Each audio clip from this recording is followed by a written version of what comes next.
Ladies, chika, Donay Pangilinan, sinisiguradong hindi magkukulang bilang boyfriend kay Bel Mariano. Saad niya sa panayam ng isang mosang, alam niyo, sinisigurado kong hindi ako magkukulang pagdating kay Bel.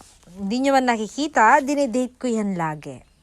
Lagi akong may update dyan, hindi mawawala yung aming kwentuhan. At talagang binibigay ko talaga sa kanya lahat, may effort at pagmamahal talagang buhos lahat dahil gano'n naman talaga kung tapat at totoo kang nagmamahal.